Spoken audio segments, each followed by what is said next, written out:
legal. Opa! Então, hoje o plano é a gente falar aqui sobre o Elixir Language Server. Antes de eu começar, queria agradecer mais uma vez aí a Elixir Brasil. O trabalho que a gente tem para fazer uma conferência gigante, tem que ter muito amor mesmo, tem que gostar muito da comunidade. E eu fico muito honrado de ter sido aceito aqui como um palestrante, tá?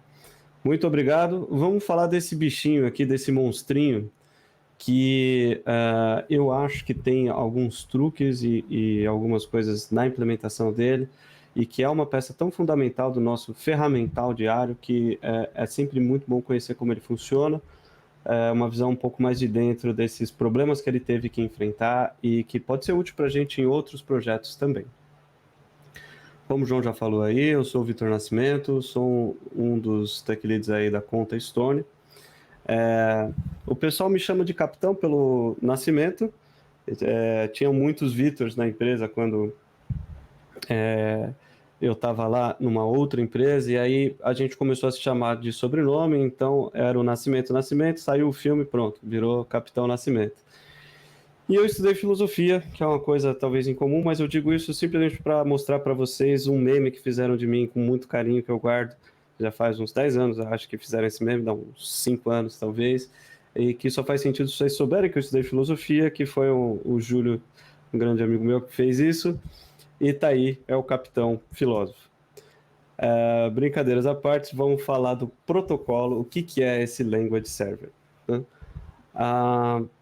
Pessoal, sempre houve um problema nosso, que era dos editores de código, deles terem as funcionalidades bem providas, né? Então você tinha IDEs como Eclipse, IntelliJ, Visual Studio Code, Visual Studio, Sublime Text, TextMate, Kate, milhões de editores, e que quando a gente está falando de desenvolver código, ou seja, de usar uma linguagem, você precisa ter algumas funcionalidades que te dão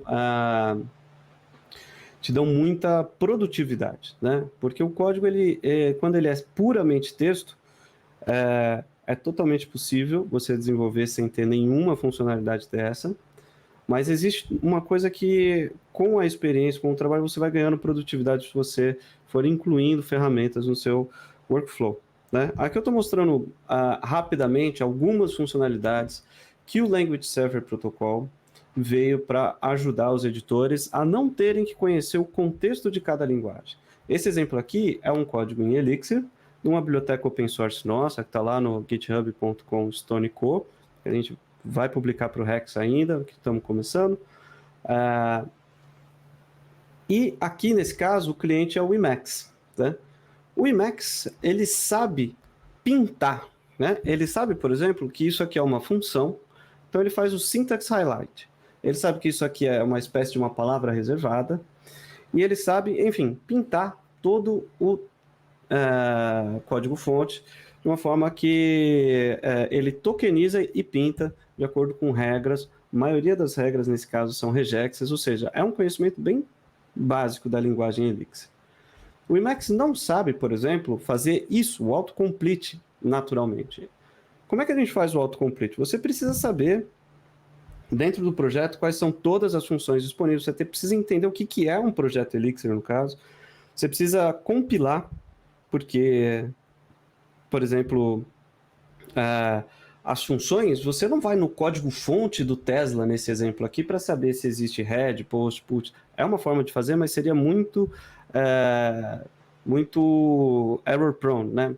Teriam muitos erros. Era assim que o Emacs fazia para muitas linguagens, tentando entender, parseando todos os textos de um projeto, e que era um problema de várias ideias, não só do Emacs, tá? Eu tenho uma certa preferência, se vocês notarem isso, eu peço desculpas, mas todos os exemplos aqui são do Emacs, tá? Vou mostrar rapidamente aqui o mesmo projeto, pessoal, direto no Emacs, inicializando aqui, para vocês verem o Language Server em função, né? Então aqui eu tenho o log do Language Server, não sei se está dando para ver, se está muito pequeno. Eu tenho o log de toda a execução do Language Server, que o Emacs, como a gente vai ver, inicializa e usa para prover várias funcionalidades. Aqui tem os watchers dos arquivos, caso os arquivos se alterem, ele vai saber recompilar. Aqui ele está indexando para prover algumas funcionalidades, como, por exemplo, Workspace Symbols. Ele executa o Dialyzer e assim por diante, né? Quando a gente tem o Language Server pronto, bem configurado e rodando perfeitamente, vou pegar um código qualquer aqui. O que nós temos? Nós conseguimos, por exemplo, ver a documentação de um módulo, por exemplo, aqui Acto Change Set. Estou navegando na documentação dele. Nós temos, por exemplo, o famoso... Deixa eu pegar um módulo qualquer aqui. Uma biblioteca que a gente usa nesse caso. Não importa aqui, não quero que vocês prestem atenção no código em si, tá, pessoal? É mais a funcionalidade de um editor de código. Então, eu vou navegar para a implementação desse CRC aqui. Puf, estou lá, CRC. O Emacs, se ele não soubesse especificamente sobre os paths de Elixir, né, como é que o Elixir compila, como é que ele disponibiliza esse código, seria um tipo de funcionalidade muito difícil e muito error-prone para ser feita só parseando o texto. Então, para esse motivo que foi criado o Language Server Protocol, né? Ele foi criado pela Microsoft e ele é uma especificação de como um cliente e um servidor de linguagem se comunicam. No caso, o cliente, nós temos vários, né, como eu falei. De novo, peço desculpas se vocês sentirem que o tamanho aqui está um pouco maior do que os outros, tá? Mas os clientes são qualquer editor de texto, pessoal. Vim, Visual Studio Code, IntelliJ, Sublime Text, Eclipse. Não sei se vocês reconhecem o Atom aqui. E esse aqui eu acho que pouquíssimos vão reconhecer, mas é o Kate do KDE, que é um editor de texto bem simples, porém bem poderoso, e que tem um cliente de Language Server também. Tá? E todos eles usam um protocolo que é baseado em JSON RPC, tá? Para falar com o servidor de uma linguagem. No nosso caso, quem implementa esse servidor é o projeto Elixir LS. Tá?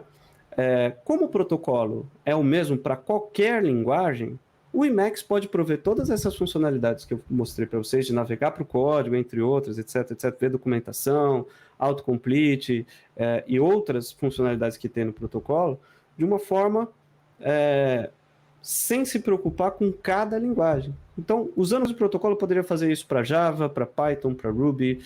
Esse é o objetivo, tá, pessoal?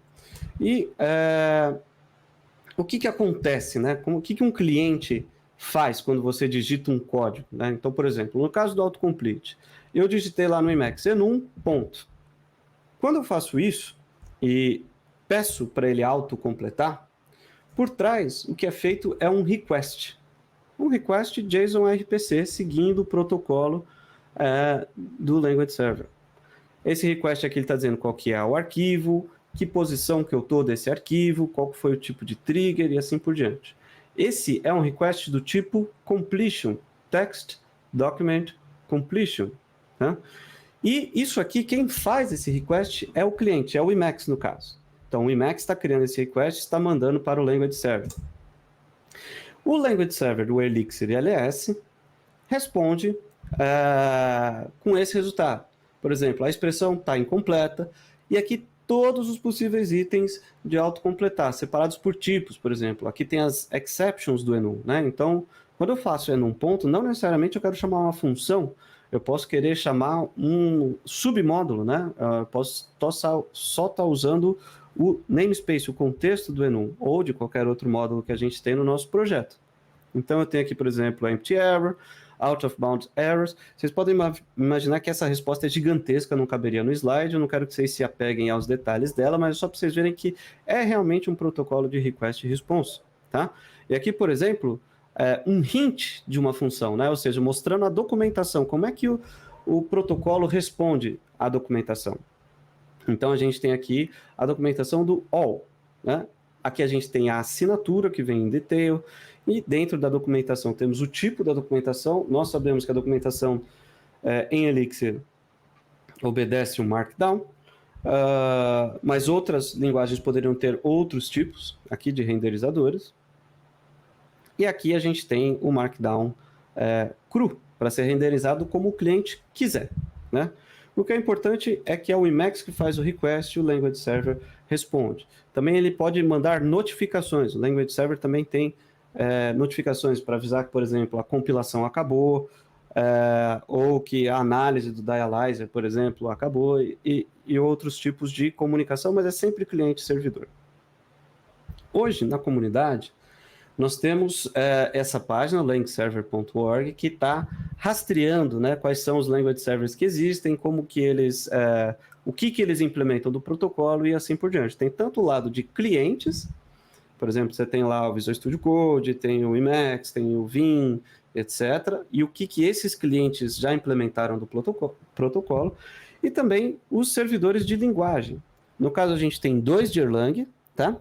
Esse do Vlad, ele era, inclusive, desenvolvido dentro do próprio repositório aqui, Erlang, né? Da organização Erlang. E depois o pessoal fez um outro um pouco mais recente, um pouco mais simples do que esse aqui, porque esse aqui ele foi feito inicialmente por Eclipse, né? Ele veio de um plugin do Eclipse, e depois foi se adaptando ao Language Server Protocol, e depois o pessoal fez um do zero para Erlang, no caso. Inclusive, ele é muito bem implementado e é muito estável. Desenvolver em Erlang hoje em dia é muito mais fácil do que era quando, pelo menos, eu comecei a aprender Erlang lá no OTP 14, mais ou menos. E nós temos o Elixir LS aqui, implementando. Está desatualizado esse site, tá, pessoal? Hoje em dia nós já temos tanto o Workspace Symbols quanto Find References implementados no projeto nas versões mais recentes. Isso faz uns 6 meses, mais ou menos, tá? Então, vamos lá. O que eu quero mostrar para vocês agora é o que acontece quando você, no seu cliente, seja o Emacs, seja o Visual Studio Code, seja qualquer outro cliente que vocês estejam usando para desenvolver seu código em Elixir, o que acontece no ciclo de vida, como é que ele se comunica com o servidor. Tem o primeiro passo, óbvio, que é o cliente abre um arquivo, você vai lá no Emacs, abre um buffer, e esse buffer é do tipo Elixir, ou você abre uma pasta que é um projeto Elixir no VS Code, ou você abre um arquivo no IntelliJ, na sua workspace do IntelliJ e assim por diante. Quando você faz isso, o cliente identifica que aquele arquivo ou aquele projeto é da linguagem Elixir e que ele tem configurado, isso tudo é preocupação do cliente, como inicializar esse language server. Tá? Hoje, o Elixir LS ele é inicializado com um shell script. Tá? Esse shellzinho script aqui é para Unix e tem um .bat também para Windows. Isso é uma das áreas que tem muita discussão no repositório, tá, pessoal? A gente não está usando aqui AScript, né, que é built-in da Beam. Nós não estamos usando aqui Mix Archives, não estamos usando aqui, enfim, várias outras formas que a gente poderia fazer aqui. O Elixir LS não é uma dependência do projeto em si, isso pode trazer alguns problemas. Mas, enfim, isso é uma área que tem bastante discussão. Quem puder, quem quiser se dedicar a algum projeto open source, recomendo participar mais ativamente do Elixir LS. Nós temos lá pessoas bastante engajadas com a comunidade, respondem muito rápido. O Jason Axon, tem o Lucas Samson também, eu não sei pronunciar o nome dele, peço desculpas, mas vale a pena investir em melhorar um pouco essa inicialização. Mas feito isso, o que é o Language Server, o Elixir LS? Ele é um projeto Beam, ele vai inicializar a Beam. Se vocês verem aqui, esse é o ponto de entrada do Language Server, né? Ou seja, é a função main do módulo CLI do namespace do Language Server. Por que isso é importante? Porque o Language Server ele vai ser uma instância da Beam, ele vai ser um processo da Beam rodando, fazendo a análise toda em Elixir, né? Ele vai ter, todo ele é implementado em Elixir, e ele vai saber se comunicar com qualquer outro editor. Se fosse para fazer 100% em Emacs, seria em Lisp, né? Se fosse para fazer no IntelliJ, seria em Java, e assim por diante. Nesse caso, a gente implementa o Language Server na própria linguagem que ele vai prover serviços. Tá? Quando a gente inicializa, ele chama esse shell script que eu mostrei para vocês, né? Esse aqui é o mesmo projeto que eu abri ali, que depois eu vou mostrar um pouco mais. E ele fala, ó, achamos um cliente, né? Ou seja, existe dentro do Emacs um pacote que é cliente de Language Server que vai ser inicializado quando eu abro esse arquivo, tá? E o ID do server vai ser o Elixir LS. E aí o ciclo de vida começa a partir desse momento aqui. Ponto importante para a gente notar, pessoal. O projeto está sendo executado com a versão do Elixir 1.10.4 e a versão do Erlang 22, OTP 22. No entanto, o projeto em si, como ele é zipado, né, a distribuição dele é uma espécie de um zip, ele é compilado com a versão do CI, no caso, né, ou de como o pessoal está distribuindo o projeto. Então, não necessariamente a versão do Elixir e a versão do Erlang que o projeto foi compilado é a mesma que o projeto que ele está analisando executa. Como a gente vai ver um pouco mais para frente, isso pode ser um problema e também é um ponto de discussão na comunidade. Tá?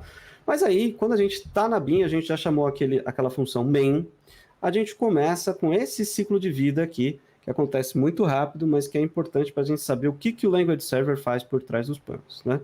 O primeiro ponto é o seguinte: como é que o servidor e o cliente se comunicam? Eles vão se comunicar por I/O padrão. Então, todo o processo, como é um processo da BIM, o cliente vai escrever no Standard I/O daquele processo e vai ler também do Standard I/O daquele processo. Tá? E a primeira coisa que o Language Server precisa fazer é interceptar esse I/O e transformar a escrita e a leitura de I/O para ser um protocolo JSON RPC. Né? Language Server Protocol é baseado em JSON RPC. Então, existe um truque e uma parte muito importante que a gente vai ver aqui que eu acho crucial para a gente entender o que o server faz. Legal. Depois, o Language Server precisa compilar o seu projeto. Ele precisa ter acesso a todas as dependências, né? Então, ele usa o próprio mix para compilar, para gerar um cache das dependências, para saber se houve alteração na configuração do projeto, entre outras coisas. Ele usa o próprio mix, ele não implementou do zero, não pegou o compilador puro do Elixir e for vendo noção de projeto, etc, etc. Então ele inicializa o mix, inicializa a própria aplicação do server, e aí a gente tem um outro ponto importante que a gente vai ver, que o mix, ele foi pensado para ser uma ferramenta de linha de comando, no qual o usuário vai responder. Primeira vez que você instala uma versão do Elixir, por exemplo, e você vai baixar dependências, ele sempre te pergunta se você quer instalar o Rex, quer instalar o Hibari, etc. Só que esse processo da BIM que está rodando com o seu projeto no background, ele não pode interagir com o usuário esperando simplesmente input da linha de comando. Ele precisa interagir através do protocolo JSON RPC. Né? Existe no protocolo, lá dentro do Language Server, uma forma de você perguntar para o usuário: posso fazer X ou posso fazer Y? Né? Então o projeto tem um truque aqui para sobrescrever o Mixshell que eu acho muito interessante também da gente conhecer. Depois, enfim, ele garante que tem uma versão do Rex válida, ele começa a receber request response, recebe o primeiro request do cliente, que é o initialize. Esse, na especificação da LSP, tem que ser o primeiro request. O que vai nele? Qual que é a pasta do projeto, né? Qual que é enfim, detalhes do projeto. Quais são as capacidades que o cliente sabe interagir do protocolo do LSP, se tem alguma extensão customizada, e etc, etc, etc. Então, esse é o principal ponto de inicialização. Quando o servidor recebe esse request, só aí que ele começa a compilar e fazer a análise do projeto. Tá? Então, vamos rapidamente ver aqui cada um desses pontos que eu destaquei, né? O interceptar, o sobrescrever o Mixshell e a compilação aqui, que acho que é o grande foco do projeto. Interceptar o I/O para JSON RPC. Legal. Como eu falei, pessoal, existe uma função lá que é o intercept output dentro do Elixir LS, e ele precisa se comunicar com o cliente por Standard I/O. E o que é Standard I/O na BIM? Né? Nós todos sabemos que a BIM, ela não trava quando você lê um arquivo. Né? Você pode ter 1 milhão de processos concorrentes, e quando você lê um arquivo, ou quando você escreve para um arquivo, ou mesmo faz um streaming de um arquivo via rede, você não trava a VM. Né? A BIM continua funcionando sem nenhum problema. E por que isso? Porque tanto o Standard Output quanto o Standard Error são processos na BIM, são processos normais, são Gen servers, né? Você pode implementar, como eu vou mostrar, e é o que o projeto faz, você pode implementar um processo que recebe um padrão de mensagens e pronto, ele pode ser usado como I/O. Isso é uma coisa que todo mundo sabe que a BIM não trava, né, por I/O, mas poucas pessoas realmente precisaram mexer com isso, né? E historicamente tem uma coisa aqui do Erlang engraçado, que o processo que faz o Standard Output chama User, tá? E por questões históricas, tá, pessoal? E o processo de Standard Error chama Standard Error. Ou seja, toda instância da BIM tem esses dois processos.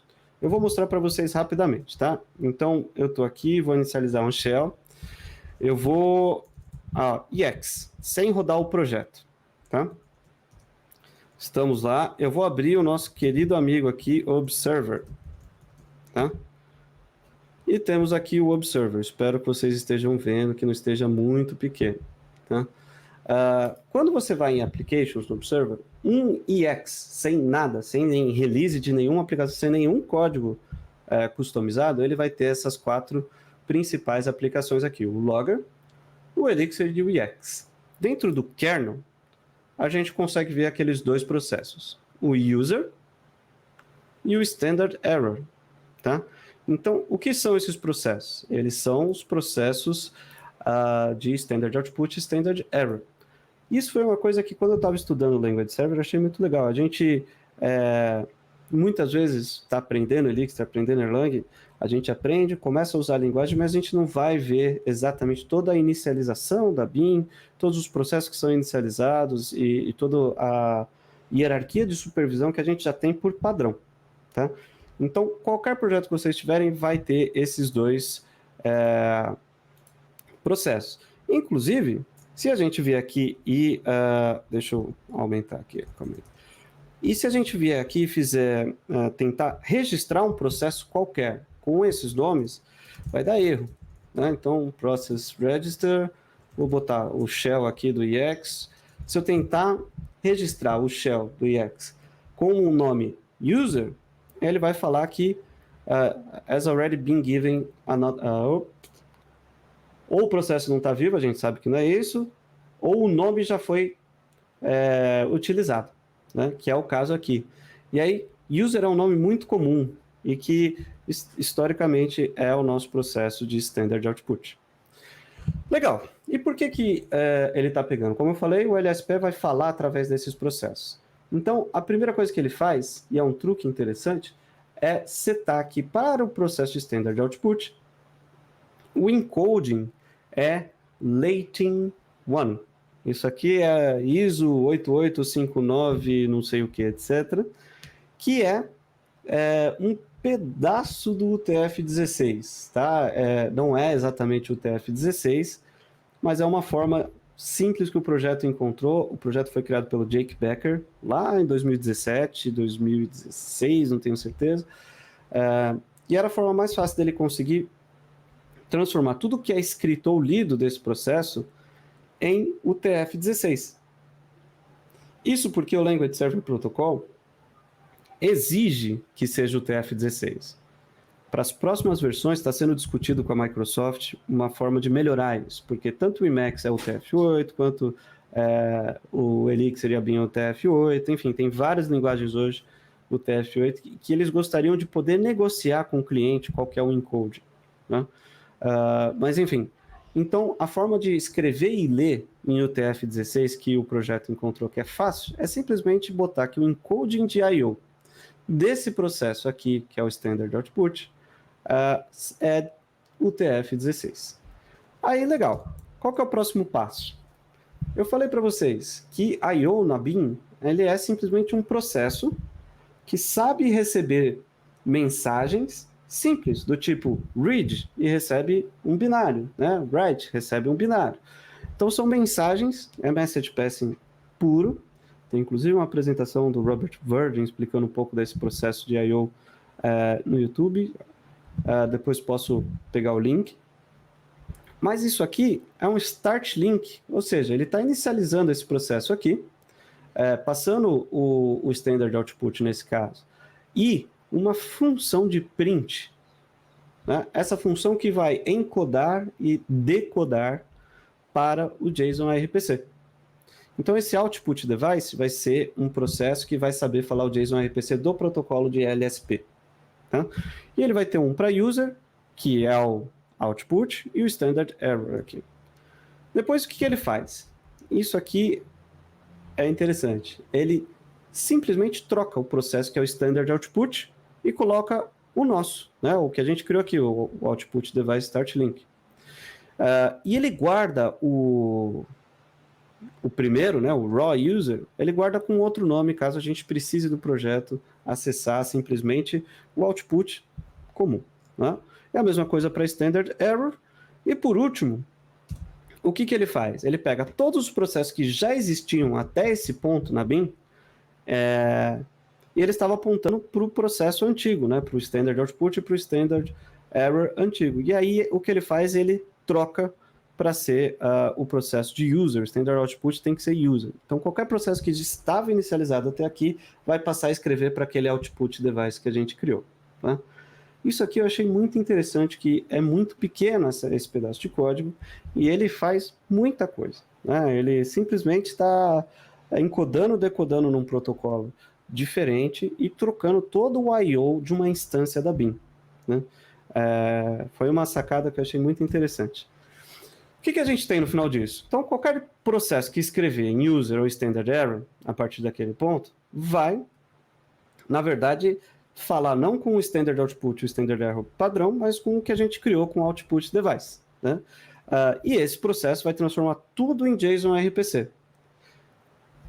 E isso tudo quer dizer que vai ser feita uma requisição, né, ou uma notificação do server para o cliente. Então, tudo que acontece nessa instância da BIM, o Language Server manda para o cliente de LSP. Manda para o Emacs, manda para o VS Code e assim por diante. De forma que ele possa renderizar uma mensagem aonde ele quiser. Né? Então esse é o primeiro truque que eu acho que o Language Server faz, que eu acho muito interessante. Depois o segundo, como eu já tinha falado para vocês, é usar o mix. Né? E usar o mix de uma forma que o mix pergunte por JSON RPC também. Né? Por mais que a gente sobrescreveu o output, a gente precisa sobrescrever o shell porque ele espera um input nesse caso, não é só output. E como que a gente faz isso? Né? Vocês sabem, quando a gente não tem uma versão do Elixir instalado e a gente vai instalar o Hex, ele faz essa pergunta aqui, né? Are you sure you want to replace? Isso no caso eu já tinha instalado aqui, mas ele também pergunta se você quer instalar quando você não tem o Hex instalado. Então, como é que eu transformo essa pergunta aqui em uma interface do Emacs ou em uma interface do VS Code e coisas assim? A gente faz isso trocando a implementação de shell do Mix. Né? Para nossa sorte, o Valim já tinha pensado em algum cenário parecido, e o shell, Mix Shell, é um behavior. Né? E o módulo Mix tem essa função shell, no qual você pode simplesmente substituir qual que é o shell do Mix. E o Language Server faz exatamente isso. Né? Então, repara que ele tem um shell dele, e esse shell implementa uma das funções do behavior, que é o yes, né? Que é perguntar alguma coisa ao cliente. Eu acho muito interessante assim, a capacidade de visão que tiveram quando implementaram, né, o Mix. Isso aqui é muito bacana. E aí, como é que a gente vê se está interceptando? E aí a gente simplesmente manda um message request, né, para a interface. O cliente recebe isso, renderiza com a mensagem que a gente quer e com as possíveis opções. Isso faz parte do protocolo também. Tá? E aí a gente trata a resposta e, enfim, é dessa forma que a gente consegue perguntar ao usuário de um processo em background que está compilando o projeto. Tá? Boa, pessoal, então aí a gente chega no final, na parte de compilação e de análise do projeto. É para isso que a gente quer o Language Server. Tudo que a gente viu até agora, eu acho que é interessante de conhecer, de saber que o Language Server faz por trás, mas a parte final é a parte de compilação e análise do projeto. E aqui a gente tem, na verdade, dois projetos fundamentais. todo o tooling de Elixir, de desenvolvimento Elixir, ele tem um histórico que quando começou, se vocês verem, eu acho, não sei, tá?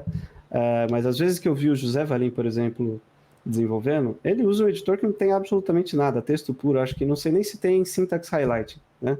Ele fazia uma coisa assim bem crua, que é o jeito dele, né? E a comunidade começou a fazer várias ferramentas em volta da linguagem para prover autocomplete, prover etc, etc, etc. No começo, por exemplo, quem usa Emacs usava o Alchemist, né?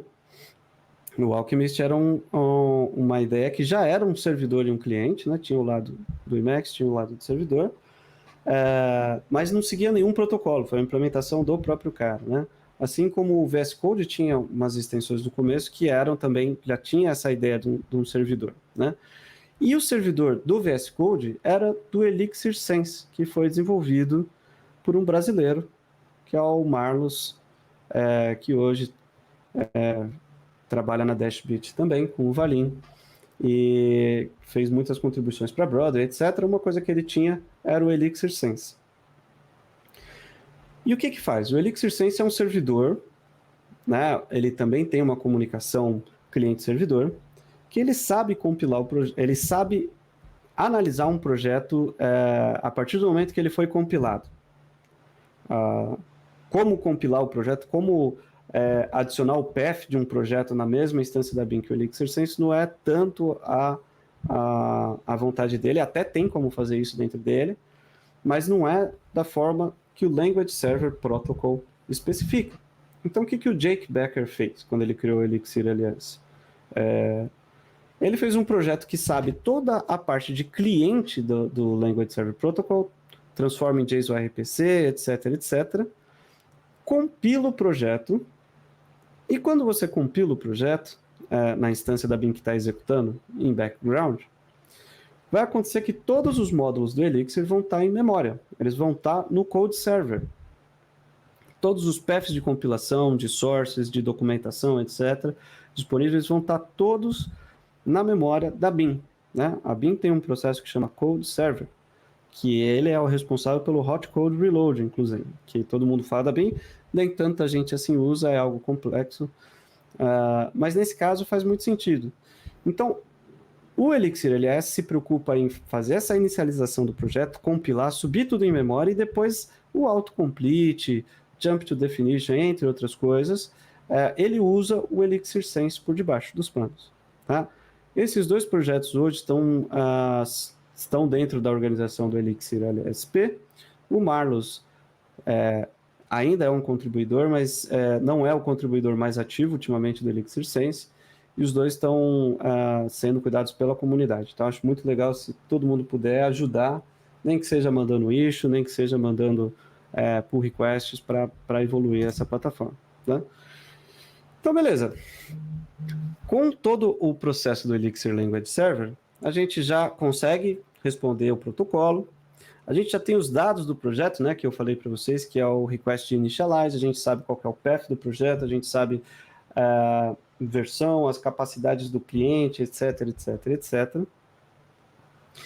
E a gente precisa agora começar a dar alguma funcionalidade para o cliente, né? Porque até agora a gente só foi configurar o ambiente. A gente precisa principalmente dos diagnósticos de compilação para saber avisar quando, por exemplo, uma variável não está usada, quando, por exemplo, uma assinatura de função está errada, ou qualquer outra coisa que nós temos de relatório de compilação, de diagnósticos, né?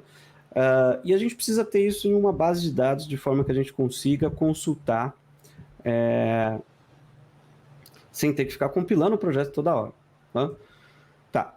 Para a parte de diagnósticos de compilação. Essa é uma parte que a gente também precisa melhorar no projeto. Né?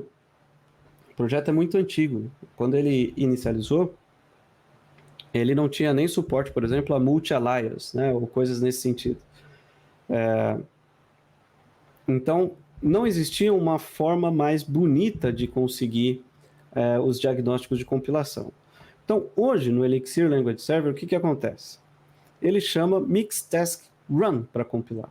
Né? Isso é uma task do Mix que ele está chamando na mão. passando algumas flags. Quando ele faz isso, ele recebe aqui se deu certo a compilação e uma lista de strings, de binários, com os diagnósticos. Esses diagnósticos, como eu falei, são strings.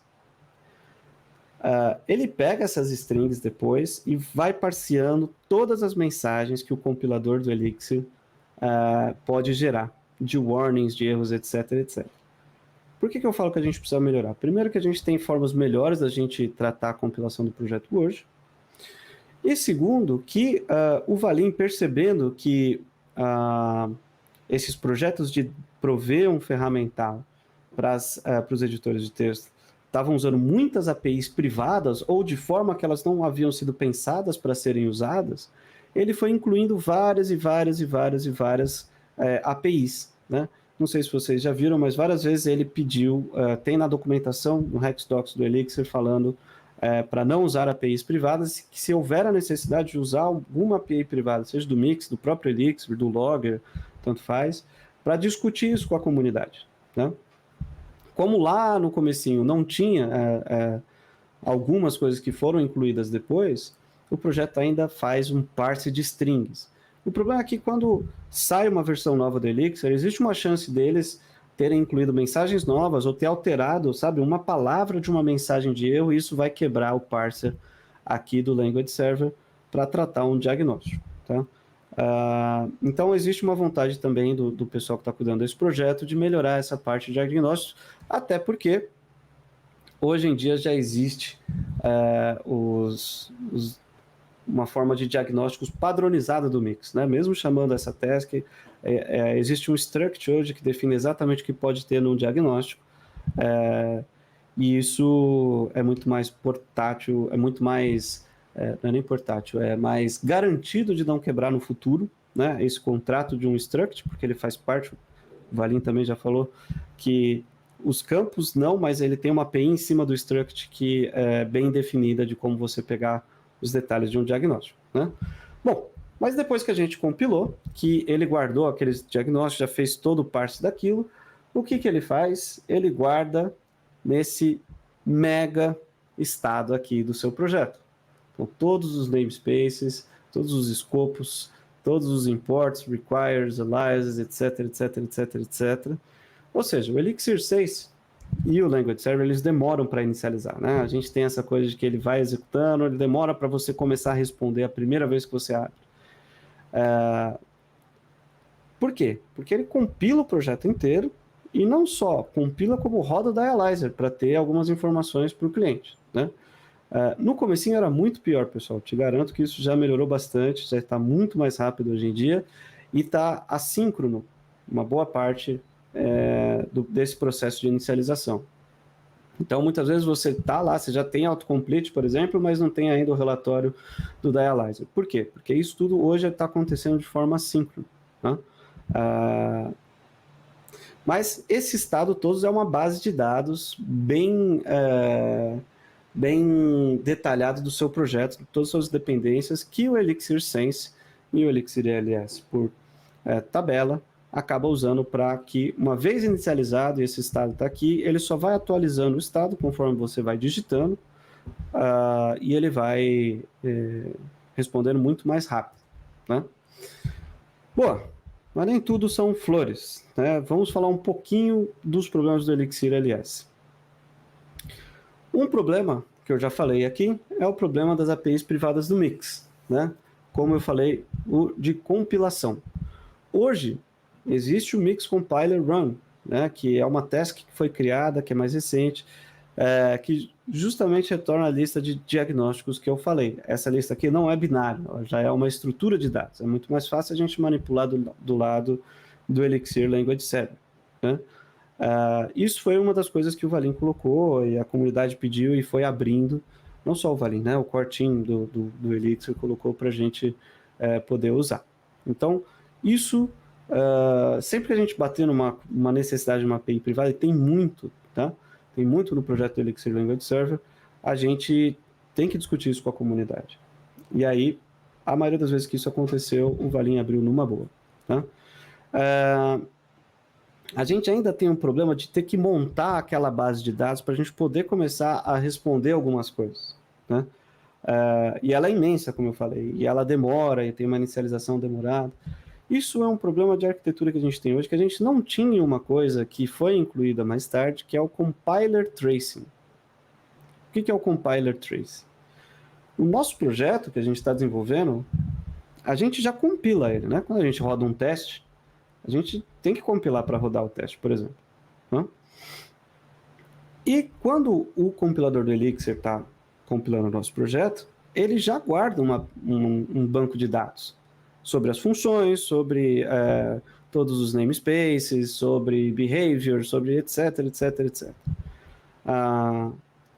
Só que ele não disponibilizava isso de uma forma que era fácil de usar. E era considerado uma API privada também. Algumas ferramentas plugavam no compilador de formas mais mágicas dos que eu já mostrei aqui, simplesmente para conseguir exportar o ETS que o compilador, a tabela de ETS, né, que o compilador do Elixir usa para fazer isso.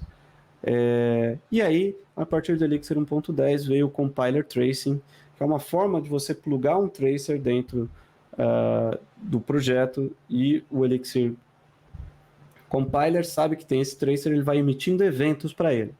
É quase como uma API de streaming de XML, né? Tipo, abri um node, fechei um node, tem um atributo, começou, terminou o atributo X, etc, etc. É quase isso, só que para compilação, né? Então, vários dos problemas de compilação que o Elixir tem que resolver, de dependência de módulos, etc, etc, etc, ele já monta uma base de dados. A gente tem que tentar usar essa base de dados. Por que a gente não usa ainda hoje? Porque só Elixir 1.10 para cima, e o Elixir Language Server dá suporte para 1.7 para cima. A gente tem algumas versões ainda aí para depreciar até o ponto de a gente conseguir usar essa feature, né? Como eu falei, pessoal, a versão que o projeto está executando também não é exatamente a mesma versão que o Elixir LS foi compilado.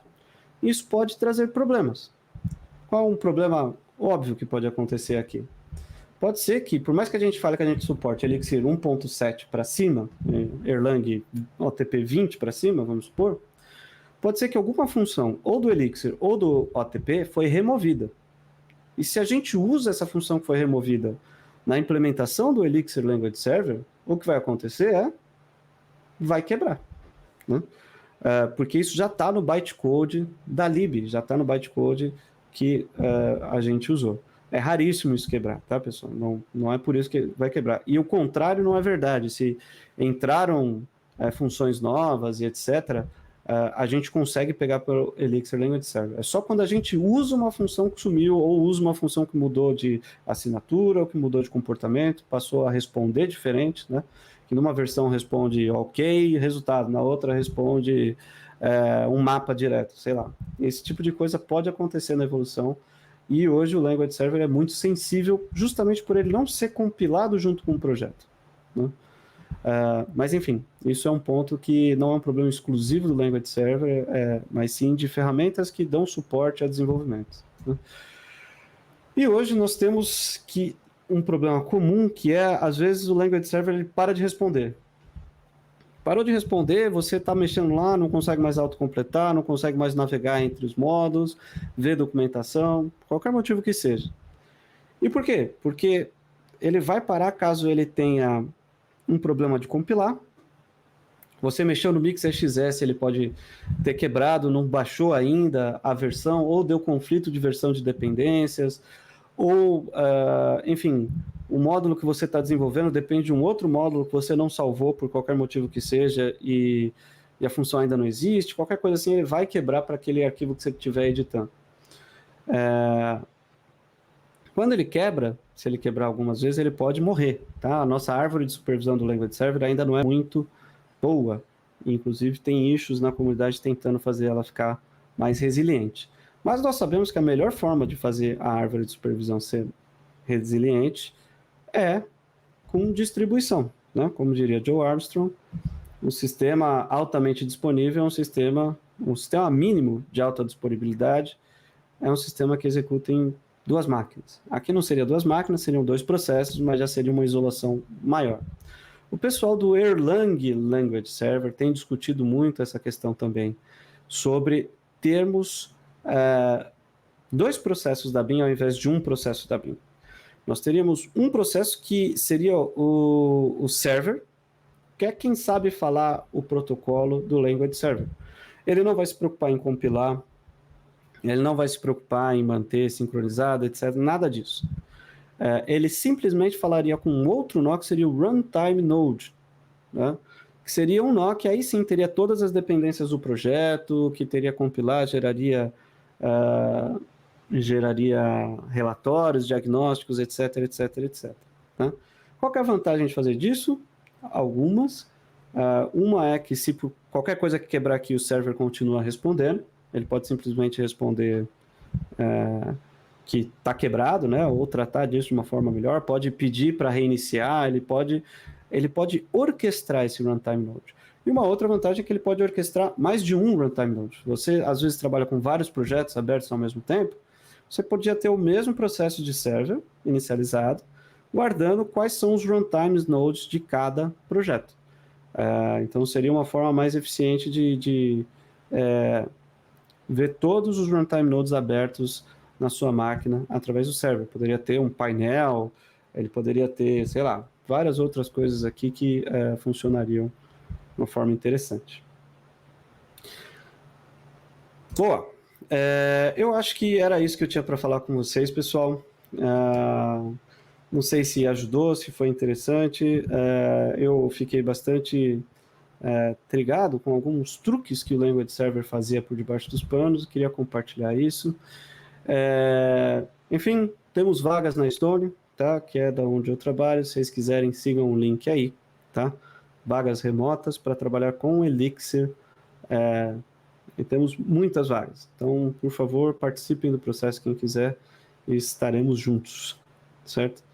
Muito obrigado, pessoal. Não sei se eu tenho tempo para perguntas, mas eu vou voltar aqui para não perder a tela do João. Perguntas, mas se não tiver, eu pessoalmente gostaria de tomar a frente aqui já e fazer uma pergunta que é em relação à performance, né? Então, tenho muita curiosidade em relação a isso. Eu sei que provavelmente quem projetou todo esse sistema do Language Server tem pensado nisso, mas eu queria saber, na tua experiência, como que tem sido, né, a questão de performance para fazer as peças se comunicarem direitinho e não ter nenhum tipo de lag quando você está usando o seu editor de texto.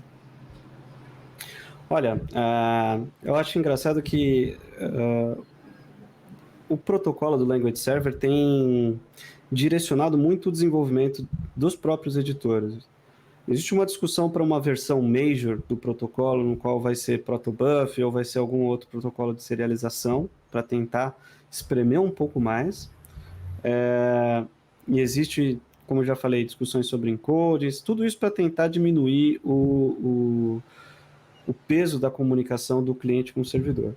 E, ao mesmo tempo, as próprias linguagens estão evoluindo para também pensar muito. Eu acho que o tempo de compilação virou uma guerra, na verdade, né? Você vê, por exemplo, o pessoal do Rust, o quanto que eles trabalharam para diminuir o tempo de compilação de crates, etc, etc.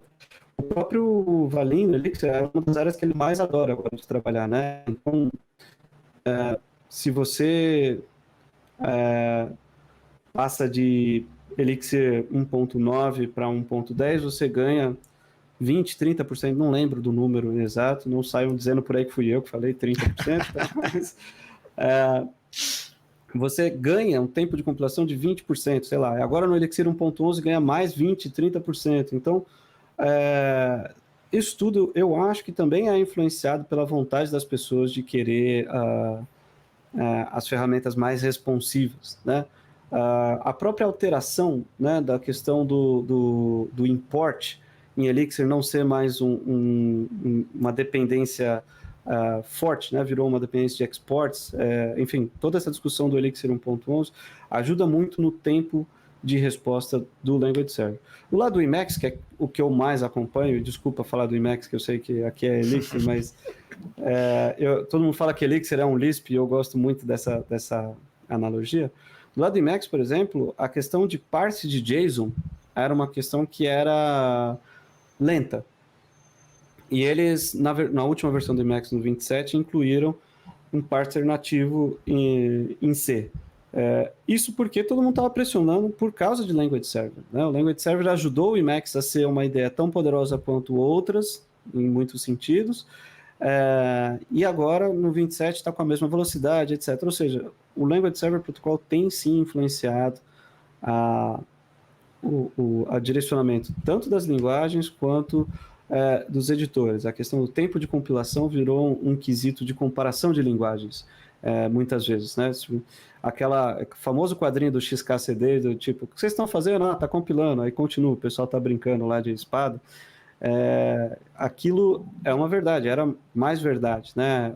Quem trabalha com mobile, eu vim de mobile também, tempo de compilar um projeto do zero para produção, assim, por exemplo, em Android, ainda é muito grande, mesmo com várias melhorias que eles têm feito.